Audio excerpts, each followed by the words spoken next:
நரேந்திர மோடியோட நட்சத்திரம் அப்படிங்கிறது என்னது? அனுச நட்சத்திரம். ஓகே. பொதுவா வந்து அனுச நட்சத்திரத்துல வரக்கூடியது வந்து பாத்தீங்கன்னா கழிப்பறை வந்து அனுச நட்சத்திரம் தான் வரும். தாலி வந்து எதுல வருது? அனுச நட்சத்திரம் தான் வரும். இப்போ நல்லா புரிஞ்சுக்கோங்க. இப்ப இவர் வந்து இந்தியா ஃபுல்லா வந்து இந்த ஸ்வச் பாரத் அப்படின்னு சொல்லிட்டு எல்லா பக்கமே வந்து கிளீன் பண்ண வந்து வைக்கிறாரு.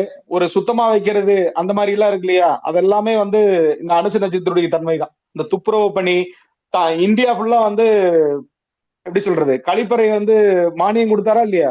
கழிப்பறைக்கு வந்து மானியம் கொடுத்தாரா இல்லையா? கண்டிப்பா பண்ணாரு. தன்னுடைய நட்சத்திர பலத்தை வந்து அவர் வந்து அதிகம் பண்ணியிருக்காரு சார். தன்னுடைய நட்சத்திர பலத்தை வந்து இங்க அதிகம் பண்ணியிருக்காரு. இதுக்கப்புறம் அனுச நட்சத்திரம் வந்து பாத்தீங்கன்னா இன்சூரன்ஸை வந்து குறிக்கும். அனுச நட்சத்திரம் இன்சூரன்ஸ் வந்து குறிக்கும். எல்லாத்துக்கும் இன்சூரன்ஸ் பிரதம மந்திரி இன்சூரன்ஸ் திட்டம் அறிவிச்சாரா இல்லையா? அப்ப நல்லா யோசிச்சு பாருங்க. அப்ப இவர் பின்னாடி யாரோ இருக்காங்களா இல்லையா? ஒரு ஜோதிடர் அங்க ஒருத்தர் உட்கார்ந்து இருக்காரா இல்லையா? கண்டிப்பா இருக்காரு சார். ஒரு சிலருக்கு வந்து இது சாதாரணமாக நடக்கும். ஒரு சிலருக்கு வந்து அவங்களே எதிர்பார்க்காம அது வந்து ஒரு சில விஷயங்கள் வந்து நடக்கும்.